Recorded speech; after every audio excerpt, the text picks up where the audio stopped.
सामान्य विज्ञान इयत्ता 7वी पाठ 14वा मूलद्रव्ये संयुगे आणि मिश्रणे संपूर्ण स्वाध्याय. चला या पाठाचा स्वाध्याय सुरू करूया. एक माझे सोबती कोण कोण आहेत? अ गट, ब गट. एक स्टेनलेस स्टील संमिश्र. 2 चांदी धातू. 3 भाजणीचे दळण मिश्रण. 4 मीठ संयुग. 5 कोळसा मूलद्रव्य. 6 hydrogen अधातू.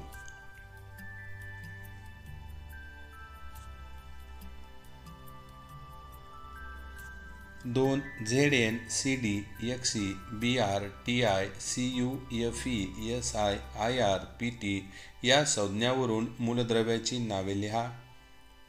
ZN zinc, CD cadmium, XE xenon, BR bromine, TI टोटानियम, CU copper किंवा तांबे, FE आयर्न लोह, SI silicon, IR iridium, PT platinum. अशा प्रकारे आपणाला याची नावे, मूलद्रव्याची नावे सांगता येतील. या ठिकाणी संज्ञा आणि मूलद्रव्यांची नावे दिलेली आहेत, ती तुम्ही लिहून हा प्रश्न सोडवायचा आहे. प्रश्न 3. पुढील संयुगाची रेणुसूत्रे काय आहेत? हायड्रोक्लोरिक आम्ल, सल्फ्युरिक आम्ल, सोडियम क्लोराईड, ग्लुकोज, मिथेन.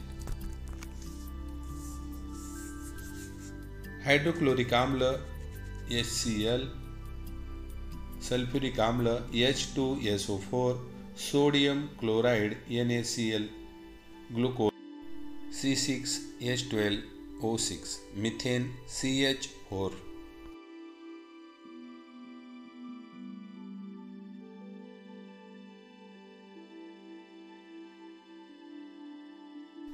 प्रश्न 4. शास्त्रीय कारणे लिहा. अ लोणी काढण्यासाठी ताक घुसळले जाणे किंवा जाते, याचं काय कारण आहे? उत्तर, घुसळणे ही एक पदार्थ वेगळे करण्याची पद्धत आहे. ताकात लोण्याचे कण विखुरलेले घुसळण केल्याने केंद्र अपसारी बलाने ते एकत्र येऊन त्याचा एकच गोळा बनतो. लोणी ताकापासून वेगळे करण्यासाठी ताक घुसळले जाते.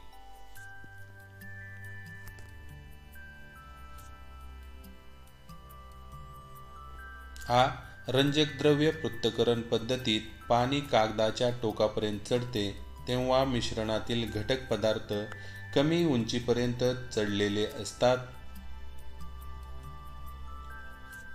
उत्तर, पाणी हे द्रावक असल्याने ते जलद वेगाने वर चढते.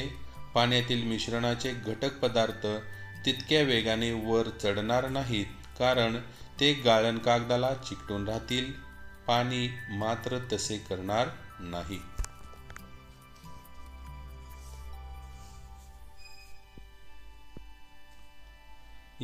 उन्हाळ्यात पाणी साठवण्याच्या भांड्याला बाहेरून ओले कापड गुंडाळले जाते.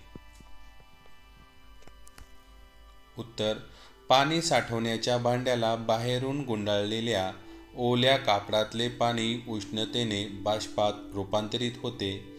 या बाष्पीभवनाच्या वेळी ते भांड्यातील उष्णता खेचून घेते, त्यामुळे भांड्यातील पाणी गार राहते.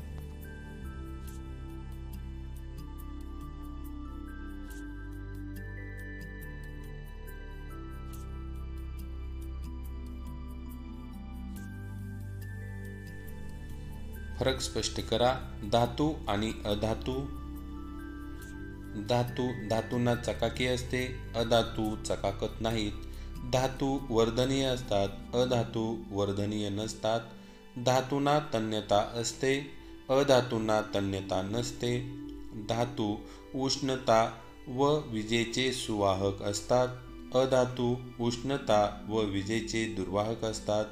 उदाहरणार्थ सोने, चांदी, पारा. उदाहरणार्थ ऑक्सिजन, हायड्रोजन.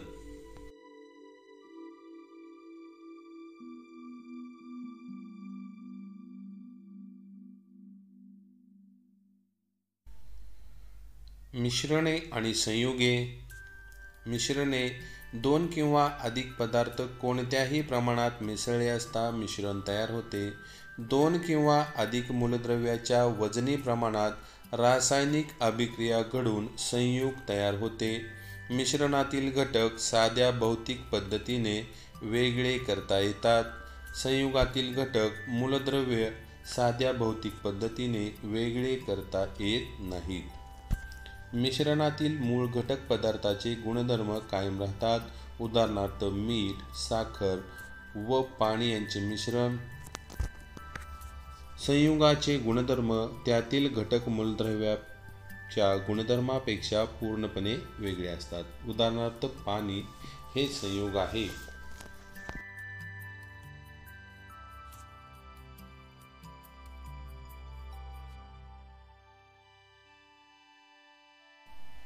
अणू आणि रेणू.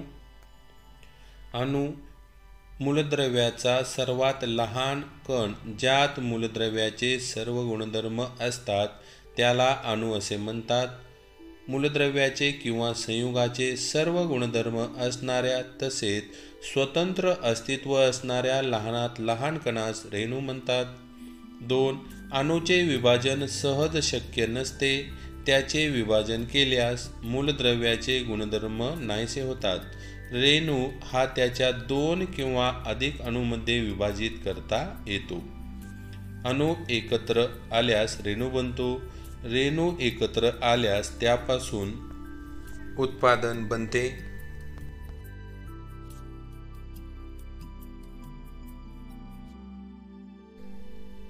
विलगीकरण व ऊर्ध्वपातन.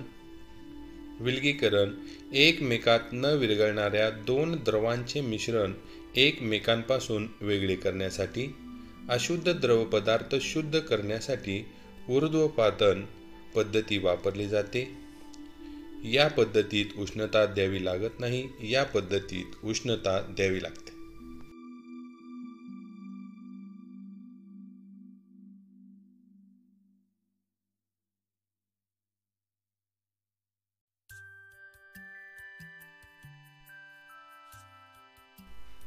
प्रश्न 6.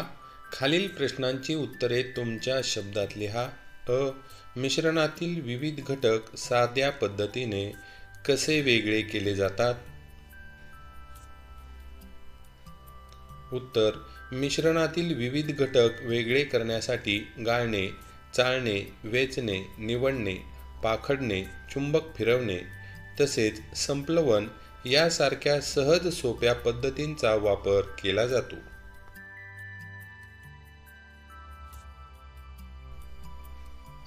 आपण दैनंदिन वापरात कोणकोणती मूलद्रव्ये, धातू व अधातू, संयुगे, मिश्रणे वापरतो? उत्तर. मूलद्रव्य धातू, लोह, सोने, चांदी, तांबे. अधातू कार्बन, ऑक्सिजन, हायड्रोजन, नायट्रोजन. संयुगे साखर, मीठ, तेल. मिश्रणे साबण, हवा, ताक, पाणी. दैनंदिन व्यवहारात अपकेंद्री पद्धतीचा वापर कोठे व कशासाठी होतो? उत्तर.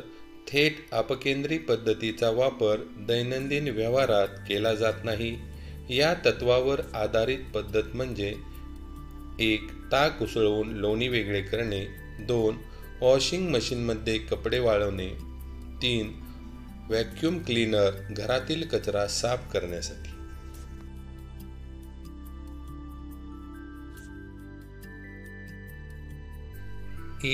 ऊर्ध्वपातन व विलगीकरण पद्धतीचा उपयोग कोठे होतो? का?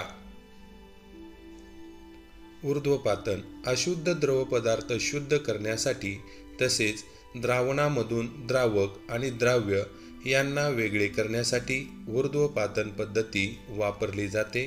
विलगीकरण एकमेकात न विरघळणाऱ्या 2 द्रवांचे मिश्रण एकमेकांपासून वेगळे करण्यासाठी विलगीकरण पद्धती वापरतात.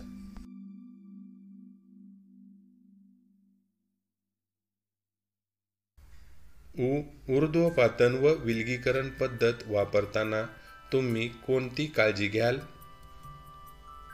उत्तर. ऊर्ध्वपातन पद्धतीत सर्व उपकरणे व्यवस्थित मांडली पाहिजेत.